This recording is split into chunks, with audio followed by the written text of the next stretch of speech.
Hello viewers, welcome to Tips Mathematics 23. So group 4 பார்த்திங்க அப்படின்னா நமக்கு ஏப்ரல் 25 நமக்கு நோட்டிஃபிகேஷன் வந்துடும். ஸோ இப்போ தான் நான் டிஎன்பிஎஸ்சி எக்ஸாமே நான் எழுதலான்னு விருப்பப்படுறேங்க. அது என்னதுங்க நோட்டிஃபிகேஷன், அது என்னதுங்க ஏப்ரல் 25 வரப்போகுது, அது என்னென்னு எனக்கு தெரியலைங்க, அதை பற்றி சொல்லுங்கன்னு கேட்டிங்கன்னா, இப்போ எக்ஸாம் அப்ளை பண்ணுறதுக்கு ஒரு குறிப்பிட்ட டைம் கொடுப்பாங்க பார்த்தீங்களா, ஆன்லைனில் அப்ளை பண்ணுறதுக்கு. ஸோ அதுக்கான நோட்டிஃபிகேஷன் தான் நமக்கு ஏப்ரல் 25 வெளியாக போகுது. ஸோ சொல்லப்போனால் இன்னும் ஒரு 6 நாள் தான் இருக்குது. 6 நாளில் நமக்கு நோட்டிஃபிகேஷன் வந்துடும். சரிங்களா? ஸோ அடுத்து எக்ஸாம் என்னைக்குன்னு பார்த்தீங்கன்னா ஜூலை 13 அப்படிங்கிறது நமக்கு இருக்குது. ஸோ இப்போ இடையில பார்த்தீங்க அப்படின்னா ஜூலை 12 அப்படிங்கிற மாதிரிலாம் டேட்ஸ் கன்ஃபியூஷனில் போயிட்டுருக்கு. ஜஸ்ட் 1 டே தான் பிஃபோர் கொடுத்துருக்காங்க. எப்படியும் மேக்ஸிமம் பார்த்தீங்கன்னா எக்ஸாம் அப்படிங்கிறது நமக்கு எப்போவுமே சண்டேயாக தான் இருக்கும். ஓகேங்களா? ஞாயிற்றுக்கிழமையாக தான் இருக்கும். ஸோ அப்படியே டேட் சேஞ்ச் பண்ணுற மாதிரியாக இருந்தாலும் ஒரு நாள் தான் அதில் மாற்றி சொல்லியிருக்காங்களே தவிர நீங்கள் பதட்டப்படுறதுக்கு அதில் ஒரு விஷயமும் கிடையாது. ஓகேங்களா? மேக்ஸிமம் பார்த்தீங்கன்னா 90% ஜூலை 13 தான் இருக்குது. அதிக சான்ஸ் இருக்குது. ஓகேங்களா? ஸோ ஏப்ரல் 25 நமக்கு நோட்டிஃபிகேஷன் வந்துடும். அந்த நாள்லேருந்து ஜூலை 13 வரைக்கும், அதாவது 12 வரைக்கும் டைம் இருக்கும். 13 நமக்கு எக்ஸாம். அப்படி பார்க்கும்போது நமக்கு மொத்தமாக இன்னும் 85 நாட்கள் தான் இருக்குது. சரிங்களா? ஒரு 2.5 மாதம் நம்ம கையில் இருக்குது. எப்போவுமே 90 நாள் இருக்குமேங்க, அதுவும் நோட்டிஃபிகேஷன் வந்ததுக்கப்புறம் 90 நாள் இருக்குமேங்க அப்படிங்கிற மாதிரி தான் நமக்கு டவுட் வரும் இல்லைங்களா? ஆனால் இப்போது இன்னையிலேருந்தே ஏப்ரல் 19 இந்த வீடியோ நாங்கள் போஸ்ட் பண்ணுறோம். ஏப்ரல் 19 ஜூலை 12 வரைக்கும் பார்த்திங்கன்னா 85 நாட்கள் தான் நம்ம கையில் இருக்குது. ஸோ படிக்கக்கூடிய நாட்களையும் என்ன பண்ணியிருக்காங்க, நமக்கு குறைச்சிட்டாங்க. ஓகேங்களா? ஸோ இப்போ என்ன பண்ணணும், இந்த 6 நாள் இருக்கா, அப்போ இந்த 6 நாள் நம்ம கண்டிப்பாக யூட்டிலைஸ் பண்ணிக்கணும். ஓகேவா? இப்போது நம்மளோட குரூப் 4 நமதே அப்படிங்கிற ஒரு பேட்ச் நாங்கள் கொடுத்துட்ருக்கோம். ஓகேங்களா? நீங்கள் நியூ ஸ்டூடெண்ட்ஸாக இருக்கலாம், ஆல்ரெடி படிச்சுட்டு இருக்க ஆஸ்பிரண்ட்ஸாக கூட இருக்கலாம். எல்லாருக்குமே பொருந்துகிற வகையில் நம்ம ஒரு பேட்ச் கொடுத்துருக்கோம். ஆல்ரெடி நிறைய பேர் நம்ம சேனலில் பார்த்துருப்பீங்க. இருந்தாலும் நோட்டிஃபிகேஷன் கிட்ட நம்ம நெருங்கிட்டோம் இல்லைங்களா? ஸோ 1 செகண்ட் ஞாபகப்படுத்திட்டே இருந்தால் தான் நீங்களும் படிக்க ஆரம்பிப்பீங்க. அதுக்காக தான் மறுபடியும் குரூப் 4 நமதை பற்றி நம்ம எக்ஸ்பிளைன் பண்ணுறோம். ஓகேங்களா? ஸோ மொத்தமாக இதில் ஒரு 16 ஸ்கெடியூல் டெஸ்ட் உங்களுக்கு நடக்கும். மொத்தமாக 60 நாட்கள் உங்களுக்கு நடக்கும். சரிங்களா? ஸோ 60 நாளில் முடிச்சிட முடியுமா மேம் அப்படின்னு கேட்டிங்கன்னா, கான்சன்ட்ரேஷனோடு நீங்கள் படிக்கிறீங்கிற பட்சத்தில் 60 நாளில் ஈஸியாக நம்ம கம்ப்ளீட் பண்ணலாம். கான்சன்ட்ரேஷன் ப்ளஸ் ஸ்மார்ட் ஒர்க் நமக்கு அவசியம். ஸோ நம்மளோட குரூப் 4 நம்மளுடைய பேட்ச் பார்த்திங்கன்னா ஏப்ரல் 25 நம்ம தொடங்குறோம். ஓகேங்களா? நோட்டிஃபிகேஷன் வந்த அன்றைக்கி என்ன பண்ண போகிறோம், படிக்க ஆரம்பிக்க போகிறோம். பட் ஆல்ரெடி அட்மிஷன் எல்லாமே ஸ்டார்ட் பண்ணியாச்சு. ஸ்கெடியூல் 1க்கு நம்ம ஸ்டூடெண்ட்ஸ் படிக்க ஆரம்பிச்சிட்டாங்க. ஓகேங்களா? ஸோ இந்த பேட்சில் உங்களுக்கு தமிழ், மேக்ஸ், ஜிஎஸ் கம்ப்ளீட்டாக உங்களுக்கு கவர் ஆகி வந்துடும். ஓகேங்களா? இப்போ தமிழுக்கு பார்த்திங்கன்னா நியூ சிலபஸ் படி நமக்கு 7 யூனிட் பிரித்து கொடுத்துருக்காங்க இல்லைங்களா? ஸோ பக்காவான ஸ்டடி மெட்டீரியல் உங்களுக்கு வந்துடும். எக்ஸ்ட்ரா ஹேண்ட் ரிட்டன் பிடிஎஃப்ஸ் கூட உங்களுக்கு வந்துடும். ஸோ இப்போ அதுக்கான வேர் டு ஸ்டடி ஃபஸ்ட் நாங்கள் கொடுத்துருவோம். இப்போ 6ஆம் வகுப்பில் மயங்கொலி இங்கே இருக்குன்னா அதோட பேஜ் நம்பரோட உங்களுக்கு வேர் டு ஸ்டடியும் டீட்டெயில்டாக அந்த 7 யூனிட்டுக்கும் நாங்கள் கொடுத்துருவோம். ப்ளஸ் அந்த வேர் டு ஸ்டடியில் கொடுத்த பேஜஸ் எல்லாமே கட் பண்ணி உங்களுக்கு ஸ்டடி மெட்டீரியலாகவும் கொடுத்துருவோம். ஓகேங்களா? ஸோ புக்கில் நீங்கள் திருப்பி படிக்க வேண்டிய அவசியம் இல்லை. அந்த ஒரு ஸ்டடி மெட்டீரியலை நீங்கள் பிரிண்ட் போட்டு வச்சுக்கிட்டிங்கனாலே உங்களுக்கு போதுமானது. ஸோ இதுக்கப்புறம் தமிழ் புக் என் கையில் இல்லைங்கன்னு ஃபீல் பண்ண வேண்டிய அவசியமே உங்களுக்கு இருக்காது. ஸோ அது போக எக்ஸ்ட்ரா டேட்டாஸ் நிறைய உங்களுக்கு நாங்கள் ஹேண்ட் ரிட்டன் பிடிஎஃபாக ப்ரொவைட் பண்ணிடுவோம். ஃபார் எக்ஸாம்பிள் சொல்லணும்னா, இப்போ பிரித்தெழுதுக அப்படிங்கிறது நீங்கள் புக்கு ஃபுல்லாக தேடி படிக்க வேண்டிய அவசியம் இல்லை. ஒரே பிடிஎஃபாக உங்களுக்கு நாங்கள் கொடுத்துருவோம். ஓகேங்களா? இப்போ அதே போல் எதிர்ச்சொல் அப்படிங்கிறது பார்த்திங்கன்னா ஒரு 200 எதிர்ச்சொல் உங்களுக்கு நாங்கள் ஹேண்ட் ரிட்டனாகவும் கொடுத்துருவோம். புக்கில் இருக்கிறது ப்ளஸ் ப்ரீவியஸ் கொஷனில் புக்கில் இல்லாமல் கேட்டது ப்ளஸ் அவுட் சோர்ஸ், இந்த மாதிரி நிறைய விஷயங்கள் எல்லாமே உங்களுக்கு ஹேண்ட் ரிட்டனாக வந்துடும். அதே போல் மயங்கொலிகள் மட்டும் பார்த்திங்கன்னா மொத்தமாக 490 மயங்கொலிகள் உங்களுக்கு நாங்கள் ஹேண்ட் ரிட்டனாக கொடுப்போம். ஸோ இதெல்லாமே ஃபார் எக்ஸாம்பிளாக தான் நம்ம சொல்லிட்டு இருக்கோம். ஸோ எது தேவையோ இந்த மாதிரி நீடடான விஷயங்கள் எல்லாமே உங்களுக்கு ஹேண்ட் ரிட்டனாக நாங்கள் கொடுத்துருவோம். அடுத்து நம்மக்கிட்ட இருக்கிறதுலே மோஸ்ட் இம்பார்ட்டன்ட்லி, அதாவது நம்ம சேனலே ஹிட்டான ஒரு விஷயம்னு சொல்லலாம், மேக்ஸ் அப்படிங்கிற ஒரு விஷயம். ஓகேங்களா? ஸோ சிலபஸ் வைஸ் ஸ்கூல் புக்கில் என்னென்ன சம்ஸ் இருக்கோ அது எல்லாமே உங்களுக்கு டீச் பண்ணிடுவோம். ஓகேங்களா? ஸோ கம்பல்சரி எல்லா சப்ஜெக்ட்டுமே உங்களுக்கு ரெக்கார்டர் கிளாஸஸ் வந்துடும். ஓகேங்களா? ஸோ டீச் பண்ணி கொடுக்குற ரெக்கார்டர் கிளாஸஸும் வந்துடும். அதோட ஹேண்ட் ரிட்டன் சொல்யூஷன் பிடிஎஃப்பும் உங்களுக்கு வந்துடும். மேக்ஸுக்கு மட்டும் பார்த்தீங்கன்னா 1700க்கும் மேற்பட்ட சம்ஸ் உங்கள் கையில் ஹேண்ட் ரிட்டன் சொல்யூஷன் பிடிஎஃபாக வந்துடும். அதுக்கான ரெக்கார்டர் கிளாஸஸும் வந்துடும். School book plus previous question எல்லாமே நாங்களே பக்காவாக உங்களுக்கு டீச் பண்ணி கொடுத்துருவோம். ஓகேங்களா? ஸோ மேக்ஸ் பொறுத்தளவில் நிறைய பேர் நிறைய வீடியோ பார்க்கணும், ரெஃபர் பண்ணணும், ஏதாவது ஷார்ட்கட் இருக்கான்னு பார்க்கணும், செய்யணும். ஸோ ஒரு சம்முக்கே நிறைய டைம் ஸ்பெண்ட் பண்ணுற மாதிரி இருக்கும். ஆனால் உங்களுக்கு ரொம்ப சிம்பிளாக அந்த சம்மே எக்ஸ்பிளைன் பண்ண போகிறோம். அதுக்கான கிளாஸையும் கொடுக்க போகிறோம். அதோட ஹேண்ட் ரிட்டன் சொல்யூஷன் பிடிஎஃப் உங்களுக்கு நாங்களே கொடுக்க போகிறோம். ஸோ மேக்ஸில் உங்களுக்கு 0% ஒர்க் தான். உங்களோட ஒர்க் என்ன, அந்த வீடியோவை பார்க்க போகிறீங்க, ஹேண்ட் ரிட்டன் சொல்யூஷன் பிடிஎஃப் கையில் வச்சுருக்க போகிறீங்க. நீங்கள் அந்த பிரிண்ட் எடுத்து கையில் வச்சுக்கிட்டாலும் ஓகே, மொபைலில் வச்சு படித்தாலுமே ஓகேவானது தான். ஓகேங்களா? ஸோ ஜஸ்ட் ரஃபாக ஒர்க் அவுட் பண்ண போகிறீங்க, அவ்வளோதான் மேக்ஸில் நீங்கள் கொடுக்க போகிற எஃபர்ட்டே. ஓகேங்களா? ஜிஎஸ் வந்து பார்த்தீங்க அப்படின்னா 6th to 10th கம்ப்ளீட்டாக உங்களுக்கு லெசன் வைஸ்க்கான ஒன்லைனர் ஸ்டடி மெட்டீரியல் உங்களுக்கு வந்துடும். சரிங்களா? ஸோ நம்மளோட சிலபஸ் படி ஜிஎஸ் வந்து பார்த்தீங்க அப்படின்னா 10ஆம் வகுப்பு தரம் அப்படிங்கிறது கொடுத்துருக்காங்க இல்லையா? ஸோ அப்போ 6ஆம் வகுப்புலேருந்து 10ஆம் வகுப்பு வரைக்கும் நீங்கள் என்ன பண்ண போகிறீங்க, கம்ப்ளீட்டாக உங்களுக்கு ஒரு லெசனுக்கான ஒன்லைனர் ஸ்டடி மெட்டீரியல் வந்து உங்களுக்கு நாங்கள் ப்ரொவைட் பண்ணிடுவோம். அதுக்கான ரெக்கார்டர் கிளாஸஸ், அதாவது புக்கில் டீச் பண்ணுற ரெக்கார்டர் கிளாஸஸ் வந்துடும். உங்கள் கைக்கு கிடைக்க போகிறது என்ன பிடிஎஃப் கிடைக்கும்னா ஒன்லைனர் ஸ்டடி மெட்டீரியல் உங்களுக்கு கிடைச்சிடும். சரியா? ஸோ இது போக 11th 12th நம்ம என்ன மேம் படிக்க போகிறோம் அப்படின்னு கேட்டிங்கன்னா, 11th 12th படிக்கணும் தானே அப்படின்னா கண்டிப்பாக நம்ம என்ன படிக்க போகிறோம்னா அஸ்பர் குரூப் 4க்கு நமக்கு என்ன தேவை அப்படின்னா, நாங்கள் சொல்லக்கூடிய லெசன்ஸில் புக் பேக்கும் பாக்ஸ் கண்டென்ட்டும் மட்டும் நீங்கள் தெளிவாக படிக்க போகிறீங்க. ஓகேங்களா? ஸோ தமிழ் வந்து ஃபிங்கர் டிப்பில் வச்சுருப்பீங்க, மேக்ஸும் ஃபிங்கர் டிப்பில் வச்சுருப்பீங்க, ஜிஎஸ் 6th 10th ஃபிங்கர் டிப்புக்கு நீங்கள் வந்துடுவீங்க. ப்ளஸ் 11th 12th இருக்கக்கூடிய புக் பேக் பாக்ஸ் கண்டென்ட் தெளிவாக ஃபிங்கர் டிப்பில் வச்சுருப்பீங்க. ஓகேங்களா? ஸோ அஸ்பர் குரூப் 4க்கு நமக்கு இதுதான். ஓகேவா? ஸோ இப்போ ஸ்கெடியூல் வந்து எப்படி இருக்கும் அப்படிங்கிறத பார்த்துருவோமா? சரி, இப்போ வந்து பாருங்கள், ஸ்கெடியூல் 1 வந்து எப்போ டெஸ்ட் நடக்கும்னா April 28. பட் வந்து ஸ்கெடியூல் 1க்கான விஷயங்கள் எல்லாமே நம்ம பேட்சில் வந்து ஷேர் பண்ணியாச்சு. 25ஆம் தேதி தான் ஸ்டார்ட் ஆகும் நம்ம சொல்லியிருந்தோம். பட் இருந்தாலும் முன்கூட்டியே நாங்கள் வந்து ஷேர் பண்ணிட்டோம். அட்மிஷன் போடுற ஸ்டூடெண்ட்ஸ் படிக்க ஸ்டார்ட் பண்ணிடலாம் அப்படிங்கிறதுக்காக. ஓகேங்களா? ஸோ வந்து நம்ம என்ன பண்ணியிருப்போம், ஸ்கெடியூல் 1ல் என்னென்ன விஷயங்கள் மென்ஷன் பண்ணியிருப்போங்கிறத அடுத்து காட்டுறேன். இப்போ ஃபஸ்ட்டு வந்து டேட்ஸ் வந்து காமிச்சிருக்கேன். ஓகேங்களா? ஸோ இதே போல் ஸ்கெடியூல் 1 ஸ்கெடியூல் 2ன்னு சொல்லிட்டு அப் டு ஸ்கெடியூல் 16 வரைக்கும் இருக்கும். ஸோ ஸ்கெடியூல் 16 மட்டும் 10 நாளுக்கு வந்து டைம் கொடுத்துருப்போம். எதனாலன்னு கேட்டிங்கன்னா, ஃபுல்லாக குரூப் 4 படி நீங்கள் ஃபுல் ரிவிஷன் டெஸ்ட் வந்து அட்டன் பண்ணுவீங்க. ஓகேங்களா? ஸோ பேட்ச் வந்து எப்போ முடியுதுன்னா ஜூன் 26ஆம் தேதி உங்களுக்கு வந்து கம்ப்ளீட் ஆகிருக்கும். ஸோ இப்போ ஸ்கெடியூல் 1க்கான போர்ஷன்ஸ் வந்து பார்ப்போம். ஸோ இது வந்து பார்த்திங்கன்னா நம்ம என்னென்ன ப்ரொவைட் பண்ண போகிறோம் அப்படிங்கிற விஷயம். ஸோ என்னென்ன ப்ரொவைட் பண்ணுவோங்கிறது நான் ஆல்ரெடி உங்களுக்கு டீட்டெயில்டாக எக்ஸ்பிளைன் பண்ணிட்டேன் இல்லைங்களா?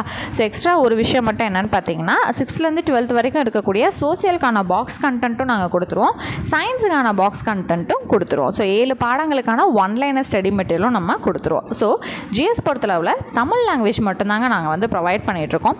ஸோ மேக்ஸ் மட்டும்தான் பார்த்திங்கன்னா பைலிங்கெல்லாம் உங்களுக்கு கிடைக்கும். ஓகேவா? அப்போ வந்து ஸ்கெடியூல் 1 பாருங்கள். ஸோ எப்போவுமே நம்மக்கிட்ட ஆல்டர்னேட்டிவாக தான் இருக்கும். ஸோ ஃபஸ்ட் வீக் வந்து தமிழ் இருக்கும், செகண்ட் வீக் தான் மேக்ஸ் இருக்கும். சரியா? இப்போ first week Tamil GS, second week வந்து மேக்ஸு ஜிஎஸ் இருக்கும். அடுத்து 3வது வாரம் தமிழும் ஜிஎஸ் இருக்கும், 4வது வாரம் மேக்ஸும் ஜிஎஸ் இருக்கும். ஓகேங்களா? ஸோ ஃப்ளெக்சிபிளாக தான் உங்களுக்கு இருக்கும். 3 பாடத்தையும் ஒரே நேரத்தில் நீங்கள் போட்டு கன்ஃபியூஸ் பண்ணிக்கிற மாதிரி உங்களுக்கு இருக்காது. சரி, முதல் ஸ்கெடியூலில் தமிழில் யூனிட் 1 வந்து ஃபுல்லாக படிக்க போகிறீங்க. அதுக்கு தேவையான recorded classes, materials, where to study எல்லாமே எங்கள் சைட்லேருந்தே உங்களுக்கு நாங்கள் ப்ரொவைட் பண்ணிடுவோம். ஜிஎஸில் வந்து பார்த்தீங்க அப்படின்னா யூனிட் 4, அதாவது பாலிட்டியில் இருக்கக்கூடிய 6ஆம் வகுப்பு, 7ஆம் வகுப்பு, 8ஆம் வகுப்பு படிக்க போகிறீங்க. 11th இருக்கக்கூடிய புக் பேக்கும் பாக்ஸும் படிக்க போகிறீங்க. ஓகேங்களா? சரிங்க. ஸோ இதுக்கான டெஸ்ட் டேட் வந்து நம்ம ஆல்ரெடி கொடுத்துருக்கோம். ஸோ வேர் டு ஸ்டடி கம்ப்ளீட்டாக வந்து இந்த பிடிஎஃப்ல ஜிஎஸ்க்கும் மேக்ஸ்க்கும் மென்ஷன் ஆகிடும். தமிழ் வந்து உங்களுக்கு தனியாக பிடிஎஃபாக கிடச்சிடும். ஓகேவா? ஸோ இப்போ 6th 7th 8th சொல்லியாச்சு. அதில் என்னென்ன லெசன்ஸ் படிக்கணுங்கிறது மென்ஷன் பண்ணியிருக்கணும் இல்லைங்களா? அது எல்லாமே இங்கே வந்து கொடுத்துருப்போம். ஸோ 11th புக் பேக்கில் நீங்கள் எது படிக்கணும், பாக்ஸ் கண்டென்ட் எது படிக்கணுங்கிற லெசன் லிஸ்ட்டும் நம்ம இங்கே கொடுத்துருப்போம். அடுத்தது ஸ்கெடியூல் 2 வந்தீங்கன்னா மேக்ஸும் ஜிஎஸும் இருக்குது இல்லைங்களா? இப்போ ஜிஎஸில் பார்த்தீங்கன்னா பேலன்ஸ் 9th 10th பாலிட்டி வந்து படிக்கணும் இல்லையா? ஸோ அதுக்கான லெசன் லிஸ்ட் வந்து கீழே கொடுத்துருப்போம். 12th எந்தெந்த லெசனுக்கான புக் பேக் பாக்ஸ் கண்டென்ட் படிக்கணுங்கிறது இங்கே கொடுத்துருப்போம். ஓகேங்களா? சரி, இப்போ மேக்ஸில் வந்து பார்த்தீங்கன்னா சிம்பிள் இன்ட்ரெஸ்ட், தனி வட்டியும் காம்பவுண்ட் இன்ட்ரெஸ்ட், கூட்டு வட்டியும் வந்து படிப்பீங்க. ஸோ இதுக்கான recorder classes, complete hand return solution PDF எல்லாமே நாமளே வந்து டீச் பண்ணி உங்களுக்கு கொடுத்துருவோம். ப்ரீவியஸாக கொஸ்டினும் நாங்களே வந்து டீச் பண்ணி கொடுத்துருவோம். ஸோ 2வது ஸ்கெடியூலில் உங்களுக்கு இந்த போர்ஷன்ஸ் தான் டெஸ்ட் இருக்கும். ஸோ மேக்ஸ் வந்து எங்கெங்கே கவர் ஆகுது, ஜிஎஸ் எங்கெங்கே கவர் ஆகுதுங்கிற டீட்டெயில் எல்லாமே கீழே உங்களுக்கு ஹேண்ட் ரிட்டனாக இருக்கும். ஓகேங்களா? ஸோ இதே போல் அப்போ 3வது ஸ்கெடியூலில் தமிழ் ப்ளஸ் ஜிஎஸ், 4வது ஸ்கெடியூலில் மேக்ஸ் ப்ளஸ் ஜிஎஸ் வரும். இதே போல் ஆல்டர்னேட்டிவாக வந்துக்கிட்டே இருக்கும். ஸோ அடுத்து இப்போ தமிழில் யூனிட் 7ங்கிறது டக்குன்னு நம்ம வந்துடுவோம் இல்லைங்களா? ஸோ அதுக்கடுத்து என்ன நடக்குங்கிறத இப்போ நான் உங்களுக்கு காட்டுறேன். மேக்ஸ் வந்து பார்த்திங்கன்னா 10வது ஸ்கெடியூலில் நமக்கு கம்ப்ளீட் ஆகிடும். ஓகேங்களா? மேக்ஸ் வந்து 10th ஸ்கெடியூலில் நமக்கு முடிஞ்சிருது. அடுத்து வந்து பார்த்திங்கன்னா 11வது ஸ்கெடியூலில் தமிழில் யூனிட் 6 வந்து வந்திருக்கா? சரி, இப்போ அடுத்து 12வது ஸ்கெடியூல் வந்து பார்ப்போம். சாரிங்க, மேக்ஸ் வந்து 12th ஸ்கெடியூலில் தான் முடிக்குது. சாரி 10th வந்து முடியாது, 12வது ஸ்கெடியூலில் தான் மேக்ஸ் வந்து கம்ப்ளீட் ஆகுது நமக்கு.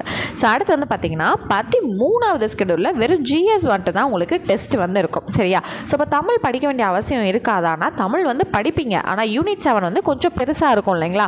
அதனால் என்ன பண்ண போகிறோம்னா, உங்களுக்கு 2 ஸ்கெடியூலுக்கு நீங்கள் யூனிட் 7 படிக்கிற மாதிரி தான் நம்ம டைம் வந்து ஃபிக்ஸ் பண்ணி கொடுத்துருக்கோம். சரியா? அப்போது தமிழ் வந்து இந்த 13வது ஸ்கெடியூலில் இருந்தே படிப்பீங்க, ஆனால் டெஸ்ட் வந்து உங்களுக்கு 14வது ஸ்கெடியூலில் தான் உங்களுக்கு நடக்கும். சரியா? அப்போ 13வது ஸ்கெடியூலில் இந்த ஜிஎஸ்ல இருக்கக்கூடிய ஜியாகிரஃபி மட்டும்தான் உங்களுக்கு டெஸ்ட் வந்து கண்டக்ட் பண்ணியிருப்போம். பட் வந்து தமிழ் வந்து சைட் பை சைட் நீங்கள் படிச்சுட்டே தான் இருப்பீங்க. அப்போ அடுத்து 14வது ஸ்கெடியூலில் வந்து என்ன நடக்கும்? யூனிட் 7க்கான டெஸ்ட் வந்து உங்களுக்கு கண்டக்ட் ஆகும். ஓகேங்களா? சரி, இப்போது 14வது ஸ்கெடியூலோட நீங்கள் தமிழும் வந்து கம்ப்ளீட் ஆகிருக்கும். ஓகேவா? ஸோ 12வது ஸ்கெடியூலோட மேக்ஸ் முடிஞ்சிருக்கும், 14வது ஸ்கெடியூலோட உங்களுக்கு தமிழ் முடிஞ்சிருக்கு. ஓகேங்க. அப்போ அடுத்து 15th ஸ்கெடியூல் என்னங்க நடக்கும் அப்படின்னு வந்து கேட்டிங்கன்னா, தமிழ் ஒட்டு மொத்தமாக உங்களுக்கு ஒரு ஃபுல் டெஸ்ட் வந்து இந்த ஸ்கெடியூல் 15ல ஆட் ஆன் ஆகி வந்திருக்கும். ஓகேங்களா? ஸோ அடுத்து வந்து சயின்ஸில் வந்து என்ன பண்ணுவீங்கன்னா 5 கொஸ்டின் தான் நமக்கு கேட்க போகிறாங்க. ஸோ சயின்ஸில் புக் பேக்கும் பாக்ஸ் கண்டென்ட்டும் மட்டும் நீங்கள் 6லேருந்து 10th கவர் பண்ணிங்கனாலே உங்களுக்கு ரொம்பவே போதுமானது. ஓகேங்களா? ஸோ அந்த 5 கொஷினுக்காக நம்ம உட்காந்து இருக்கக்கூடிய அத்தனை லெசனையும் படிக்கணுங்கிற அவசியம் கிடையாது. சரியா? அப்போ 6லேருந்து 10th வரைக்கும் இருக்கக்கூடிய புக் பேக்கு பாக்ஸ் மட்டும் நீங்கள் கவர் பண்ணிங்கனாலே அதில் அதிகபட்சம் ஒரு 3 கொஸ்டின் நம்ம ஸ்கோர் பண்ணிடலாம். ஓகேங்களா? ஸோ அப்போ என்ன பண்ணியிருக்கோம்? 15வது ஸ்கெடியூலில் உங்களுக்கு தமிழ் ஃபுல் டெஸ்ட்டும் கண்டக்ட் ஆகும், ஜிஎஸ்ல சயின்ஸ் வந்து நடக்கும். அப்போ அடுத்தது 16வது ஸ்கெடியூல் மறுபடியும் ஒரு ஃபுல் ரிவிஷன் டெஸ்ட் நடக்குது இல்லைங்களா? அப்போ மறுபடியும் நீங்கள் என்ன பண்ணுவீங்க? ஸோ தமிழ் ஆல்ரெடி ஃபுல்லாக வந்து நீங்கள் ரிவிஷன் பண்ணிட்டீங்க. அப்போ அடுத்து எக்ஸ்ட்ரா ஒரு 10 டேஸ்க்குள்ளே நீங்கள் என்ன பண்ண போகிறீங்க? மேக்ஸை ஃபுல்லாக ரிவிஷன் பண்ண போகிறீங்க, ஜிஎஸ்எஃப் ஃபுல்லாக ரிவிஷன் பண்ண போகிறீங்க. ஒரு ஃபுல் ரிவிஷன் டெஸ்ட் வந்து, அதாவது குரூப் 4 மாதிரி ஒரு ஃபுல் மாடல் டெஸ்ட் வந்து நீங்கள் அட்டன் பண்ண போகிறீங்க. ஓகேங்களா? ஸோ இதே எனக்கு மெட்டீரியல் இல்லாமல் நான் வந்து ஜாயின் பண்ண முடியுமா மேம்? வெறும் டெஸ்ட்டு மட்டும் நடக்கிற மாதிரி இந்த பேட்சில் நான் ஜாயின் பண்ணிக்கலாமான்னு கேட்டிங்கன்னா, வித் மெட்டீரியலுக்குன்னு தனியாக ஒரு பேட்ச் வச்சுருக்கோம். இதே குரூப் 4 நம்மதையில் வித் மெட்டீரியல்ஸோட தனியாக ஒரு பேட்ச் இருக்குது, வித்தவுட் மெட்டீரியலோட நம்மக்கிட்ட ஒரு பேட்ச் இருக்குது. ஓகேங்களா? ஸோ இப்போ இது ரெண்டுத்துக்கும் ஃபீஸ் பேமெண்ட் என்ன மேம் வரும் அப்படின்னு கேட்டிங்கன்னா, ஸோ இதில் வந்து வித்தவுட் மெட்டீரியல் வந்து பார்த்திங்கன்னா உங்களுக்கு நியூ ஸ்டூடெண்ட்டாக இருக்கீங்கிற பட்சத்தில் உங்களுக்கான ஃபீஸ் வந்து 200. இதே நம்மக்கிட்ட வேறு ஏதோ ஒரு பேட்சில் நீங்கள் எந்த பேட்ச் வேணாலும் ஜாயின் பண்ணியிருந்துருக்கலாம். ஓகேவா? ஜிஎஸ்ல சிங்கிள் பேட்ச் கூட இருக்கும் இல்லைங்களா? அதில் கூட நீங்கள் ஜாயின் பண்ணியிருந்தாலும் இந்த ரிவிஷன் பேட்ச் வந்து உங்களுக்கு 100 rupees தான். ஓகேங்களா? அதாவது வித்தவுட் மெட்டீரியல். ஓகேவா? ஸோ வந்து ஓல்டு ஸ்டூடெண்ட்டாக இருந்தீங்கனாலுமே இந்த பேட்ச் வந்து யூஸ் பண்ணிக்கோங்க. ஓகே மேம், இப்போ வித் மெட்டீரியலுக்கு என்ன மேம் ப்ரைஸ் அப்படின்னு கேட்டிங்கன்னா, வித் மெட்டீரியல் வந்து பார்த்திங்கன்னா ஆக்சுவலாக நாங்கள் தனித்தனியாக செப்பரேட்டாக பேட்சஸ்லாம் கொடுத்துட்ருக்கும்போது இந்த பேட்சோட ஒர்த் இப்போ நம்ம கொடுக்க போகிற மெட்டீரியல்ஸ் அண்ட் கிளாஸஸோட ஒர்த் வந்து பார்த்திங்கன்னா 2000 rupees. ஓகேங்களா? எப்படிங்க அப்படின்னு கேட்டிங்கன்னா, இப்போ தமிழுக்கு வந்து தனியாக 500 பேட்ச் வந்து நம்ம 500 rupees தான் பேட்ச் வந்து ப்ரொவைட் பண்ணியிருக்கோம். மேக்ஸுக்கும் தனியாக வந்து 500 rupees, ஜிஎஸ் வந்து 700. இப்போ உங்களுக்கு கொடுக்க போகிற ஸ்கெடியூல் கொஷின்ஸ் எல்லாமே தனியாக 300. ஸோ இந்த மாதிரி தான் அலாட்மெண்ட் பண்ணி தனித்தனியாக நாங்கள் கொடுத்துட்ருந்தோம். இது மொத்தமாக நீங்கள் சேர்த்து பார்க்கும்போது உங்களுக்கு 2000 rupees வரும். அதில் 70% உங்களுக்கு ஆஃபர் டிஸ்கவுண்ட் கொடுத்து இப்போ இந்த பேட்ச் வித் மெட்டீரியலோட நீங்கள் 600 rupeesக்கு நீங்கள் ஜாயின் பண்ணிக்கலாம். ஓகேங்களா? ஸோ ஜாயின் பண்ணணும்னு இன்ட்ரெஸ்ட் இருக்கவங்க டிஸ்கிரிப்ஷனில் இருக்கக்கூடிய வாட்ஸ்அப் நம்பர் எடுத்து டெக்ஸ்ட் பண்ணி டீட்டெயில்ஸ் கேட்டு நீங்களும் ஜாயின் பண்ணிக்கலாம். ஓகேங்களா? ஸோ நல்லா ஞாபகம் வச்சுக்கோங்க, நோட்டிஃபிகேஷனுக்கு இன்னும் வெறும் 6 நாள் தான் இருக்குது. அடுத்து ஜூலை 13 எக்ஸாம். ஸோ மொத்தமாக பார்க்கும்போது இப்போ இருந்தே ஒரு 85 days தான் வந்து டைம் இருக்குது. ஸோ குரூப் 4 நம்ம இதில் ஜாயின் பண்ணிங்க அப்படின்னா ஈஸியாக ஒரு ஃப்ளோவில் எங்கள் கூட நீங்கள் படிச்சுட்டு வந்து முடிச்சிடலாம். ஓகேங்களா? ஸோ இதுக்கு அடுத்து வந்து பார்த்திங்க அப்படின்னா நமக்கு குரூப் 2 வேறு அடுத்து வெயிட்டிங்கில் இருக்குது. ஸோ இப்போவே நீங்கள் கம்ப்ளீட்டாக அதெல்லாம் முடிச்சு வச்சிட்டிங்க அப்படின்னா அடுத்து குரூப் 2ல் எக்ஸஸாக இருக்கக்கூடிய லெசன்ஸ் மட்டும் ஜிஎஸ் மட்டும் நம்ம கவர் பண்ணிட்டோம்னா முடிஞ்சு. ஏன்னா தமிழும் மேக்ஸும் இங்கே நம்ம பக்காவாக வந்து கவர் பண்ணியிருப்போம். ஜிஎஸ்ல as per குரூப் 4க்கு நம்ம இது மட்டும் படித்தா போதுங்கிற ஒரு போர்ஷனில் இருப்போம். ஸோ அடுத்து எக்ஸ்ட்ரா குரூப் 4ல் நம்ம 11th 12th என்னென்ன புக் பேக்கும் பாக்ஸும் படிக்க சொல்லியிருந்தோமோ அந்த லெசன் மட்டும் கம்ப்ளீட்டாக நீங்கள் கோ த்ரூ பண்ணி டெஸ்ட் வந்து அட்டன் பண்ணிட்டீங்க அப்படின்னா அவ்வளோதான், குரூப் 2 உங்களுக்கு பக்காவாக முடிஞ்சிடும். ஆக்சுவலாக சொல்ல போனால் ஒரு 85 to 90% வந்து நீங்கள் இந்த பேட்ச்லேயே முடிச்சிடுவீங்க. ஓகேங்களா? அடுத்து அந்த 11th 12th லெசன்ஸை மட்டும் நீங்கள் கோ த்ரூ பண்ணிங்கன்னா அவ்வளோதான், குரூப் 2க்கும் நீங்கள் ரெடி ஆயிடுவீங்க. ஓகேங்களா? ஸோ as per குரூப் 2 இருந்தாலுமே உங்களுக்கு இங்கே 90% வந்து எல்லா விஷயங்களையும் நாங்கள் கொடுத்துட்றோம். அவ்வளோதான். ஸோ எந்த எக்ஸாம் அட்டன் பண்ணுறவங்களா இருந்தாலுமே நமக்கு குரூப் 4 தான் வந்து அடித்தளம் மாதிரி இருக்கும் இல்லைங்களா? ஸோ கண்டிப்பாக குரூப் 4 நம்ம இதில் ஜாயின் பண்ணி ஒரு ஃப்ளோவில் ஒரு 16 days 16 ஸ்கெடியூல்ஸ் எப்படி முடிஞ்சிச்சுன்னே உங்களுக்கு தெரியாது. அந்தளவுக்கு டக்கு நம்ம படிச்சுட்டு வந்துட்டே இருக்கலாம். பட் ஒரே ஒரு விஷயம் என்னது, இந்த பேட்சில் ஜாயின் பண்ணால் நான் வந்து நல்லா படிக்க முடியுமா, எவ்வளோ மார்க்ஸ் ஸ்கோர் பண்ண முடியும், இந்த மாதிரி தான் நிறைய பேர் வந்து கொஸ்டின்ஸ் கேட்டுட்ருக்கீங்க. ஸோ உங்களோட கான்சன்ட்ரேஷன் தாங்க ரொம்ப முக்கியம். ஓகேங்களா? இந்த பேட்ச்னு சொல்லலை, நீங்கள் எந்த பேட்சில் நீங்கள் எந்த சேனலில் எந்த பேட்சில் இல்லை எந்த இன்ஸ்டியூஷனில் நீங்கள் ஜாயின் பண்ணிங்கனாலுமே அந்த பேட்சில் உங்களோட கான்சன்ட்ரேஷன் எவ்வளோ தூரம் இருக்கோ அதை பொறுத்து தான் நீங்கள் ஸ்கோர் பண்ணக்கூடிய மார்க்ஸும் இருக்கும். ஓகேங்களா? ஸோ இந்த 70% ஆஃபர் அப்படிங்கிற ஒரு விஷயத்தை வந்து யாரும் மிஸ் பண்ணிடாதீங்க. ஸோ கண்டிப்பாக ஜாயின் பண்ணி படிக்க ஆரம்பிங்க. ஸோ நெக்ஸ்ட் கிளாஸில் மீட் பண்ணுறேன். தேங்க்யூ.